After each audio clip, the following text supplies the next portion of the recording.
Miss Mocha Bella, Doug, I'm a young grandmother. Watch it. Perfect example.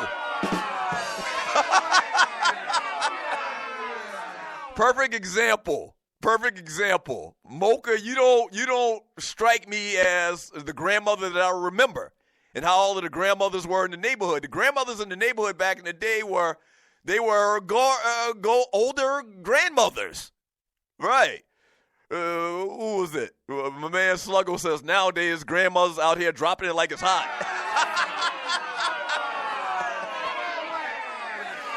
Yeah. It's just different. Grandmothers today are different. From Broncos boy, I'm a grandpa at 38. Laugh out loud. See, grandmothers, grandfathers, man, knock on wood. Several of my classmates are grandmothers right now. I'm knocking on wood that I'm not a grandfather no time soon. But, grandparents are way younger than I remember grandparents being. And and here's the thing about it. Maybe not necessarily that much younger because, young people have been having babies before, 2017 for a long time. But they're acting different. Like that saying 40 is the new 30 or 50 is the new 40. Like the way that they carry themselves, older people today, like me right now. Like, I'm dressed in a warm-up suit, even though my old man used to wear a warm-up suit too. I guess the way things change, or the more things change, the more they stay the same. I don't know.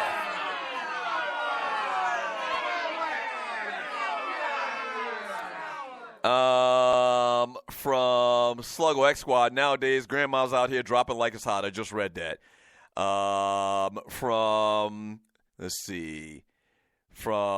Jay Clyde, grandmothers today have booking info on Instagram profiles nowadays. Yeah. Like I could never imagine my grandmother, ever having a social media account.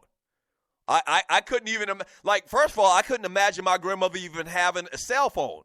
So my mother is a grandmother. She's got several grandkids. Ryan got 3. I got 3. My mother, she has Facebook. I don't think she has Twitter or anything like that, but she has a cell phone.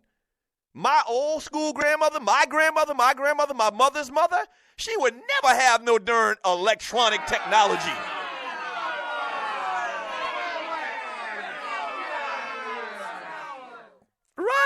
Right. Yeah. I can't even picture my grandmother with a cell phone.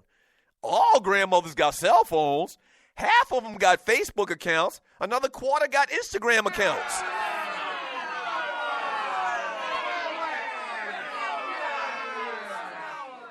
Yeah, Choochie Girls from Lethal Weapon, and you're listening to the Doug Stewart Show. He says, my grandma/grandpa kissed us and had us burning up in the winter with that wood stove and burning up in the summer with that weak-ass fan. Yeah.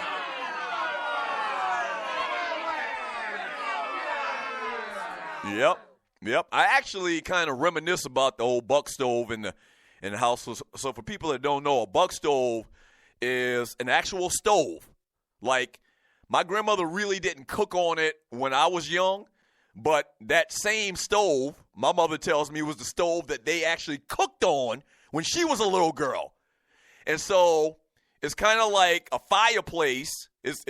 I guess it doubles as a fireplace, and you have a little door on it, and you stuff wood in it, and then they have like a flat surface on the top where you can put like a pan on it and boil water and boil stuff and cook stuff. And, when I was a kid, my grandmother had that still in the house, evidently, once again, from when my mother was a kid. And, that's what warmed the house.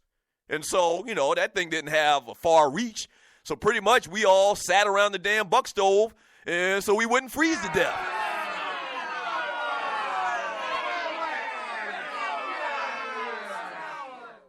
Yeah, I miss my grandmother, man.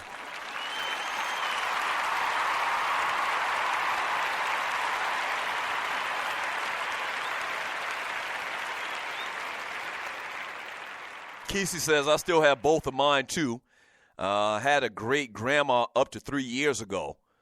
So, yeah, man, cherish your grandmother. Cherish your parents, period. I'm telling you. Cherish your parents, period, man. From who do we got here? From Rough Buff. I'm blessed to still have my grandma. They don't make them like that, like they used to. Nah, they don't. They don't. It's just totally different. From KC, Doug's grandmother was a ghostwriter for the NWA. From Chief Rock in Jersey Vern, she came to the party we gave Doug and Ryan. That's right, man. Thank you to the Stewies, to the dogs and the poodles. That was great. That was great.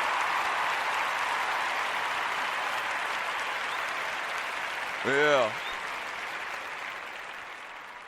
Yeah, so the listeners to the show, this is 2017, this is probably 12, 13 years ago when the Stews had it really going on, when sugar was falling from the sky.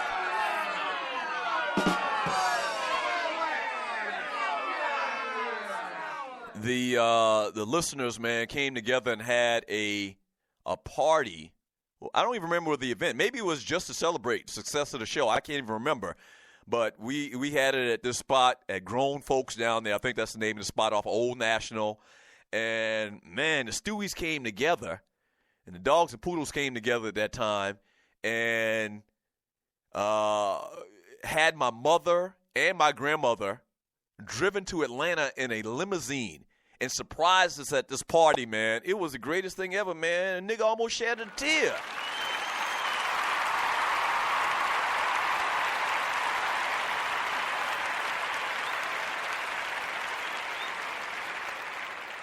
Yeah, man. That was great, man. That was beautiful.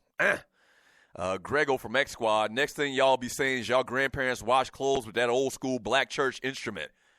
I don't know what he's talking about. But speaking of washing clothes, my grandmother washed clothes on a clothesline. She had a clothesline that she dried clothes out on up until probably like the last 5 years of her life. So for people that don't know the story, when my brother got drafted into the NFL, the first thing he bought was my grandmother a new house. Right. Yeah. First thing my brother bought with his money, man, that he made from the NFL, and remember, my brother wasn't a first-round draft pick or anything like that. He went in, the third round, and, salary cap and all that stuff. So he didn't have a $1 billion or anything like that. But the first thing that man did with his money, man, he didn't buy a car. He didn't buy nothing else. The first thing he bought is he bought my mother a house, my grandmother a house. So he actually had the deal done beforehand, before he got drafted. And, shortly after he got drafted, she moved into this new house. And it wasn't no big house, single level. And, at that time, I think it cost under $100,000. But it was nice as shit in relative terms to the house that she had been living in her entire life. And, man, that was another thing, man. Y'all really tugging at your boys' emotions today, man. Golly!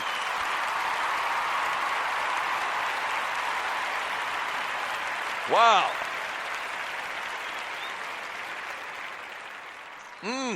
Man, that was so great to get my grandmother had a house, man. I mean, it was clean. And she had a house, man, that was cinder block. Like, if you old school, you remember that. So it was cinder block. She lived down a dirt road in the great Mid Lane, South Carolina. For people from my hometown, you know what I'm talking about. And, I mean, it had, 1.5 bedrooms. And, half a bedroom was kind of, shared between my two uncles when they were growing up. And, somebody had to sleep in the living room or whatever, man. So, very humble beginnings. And when my brother bought my grandmother that house, man, that's, the first real emotion that I ever seen her with, because we actually were there when when we told her about it. She didn't even know about it. And, man, that was a beautiful thing, man. That was classic, man.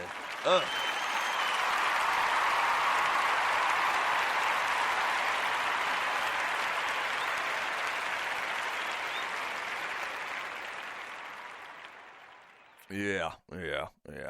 Thorny says, yes, indeed. Can we please change the subject? I don't know if Thorny's emotions are going wild, too. Let's move on from that. From Sin, first-time BPA nominee.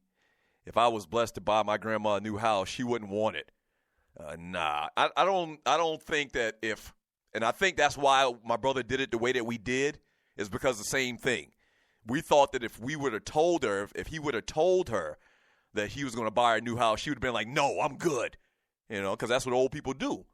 So, yeah, he did it. He got the deal done. And the day that we showed it to her is the first day that she knew anything about it, for that exact reason right there. Yeah. From Chief Rock of Jersey Vern, we had clotheslines in the city from the pole to your window. Oh, yeah. Yeah, I've seen that before in some of the projects or whatever in the city. My Uncle Mike lives right now still in Harlem. They used to have that type of thing when I was growing up. I remember going up there and visiting them. From that ninja, two things about clotheslines: wasps and bees would make nests inside of them. So you had to close them off, and if you were running at night, you had to run low by your clothesline or get the equivalent of a sickle. That has happened to me before. I have been clotheslined, literally and figuratively, by a clothesline. That has happened to me before. Literally and figuratively, I have been clotheslined before, man. Wow. Ooh, boy.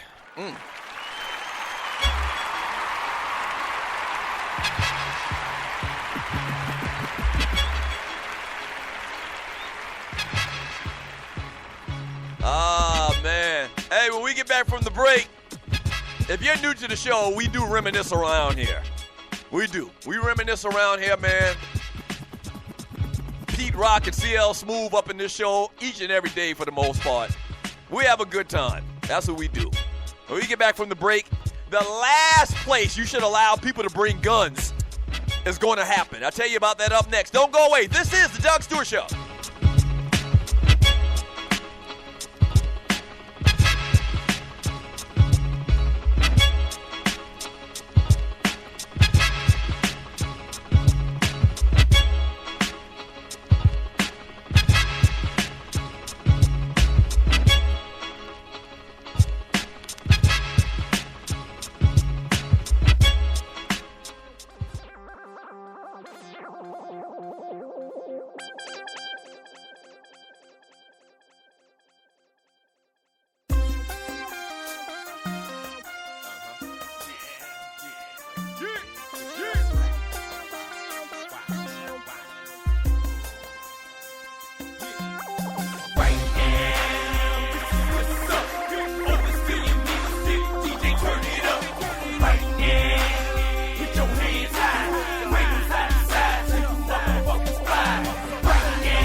I'm always on my grind. Give it up. What you got on my 40? I got bread, but I wanna spend red money. Fuck y'all. DJ, turn it up. Right now. Get your hands high. Wave them side to side. Come on. Right now. This is what you need. This is hip hop. Yeah, it's about baby believe. Right here.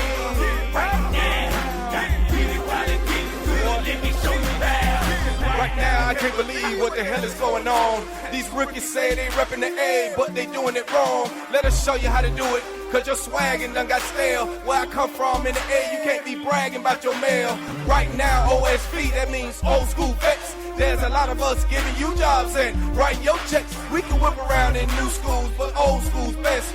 Right now, I know you feel the pressure of the beat in your chest. That's RBM, Meal Stick, and FMS. Right here, you bear witness to two of the best. I know you're sick and tired of hearing that Maypop mess. Nah, I ain't hating dirty, I'm just stressed. Right now it's time for OSB to full court rush. All that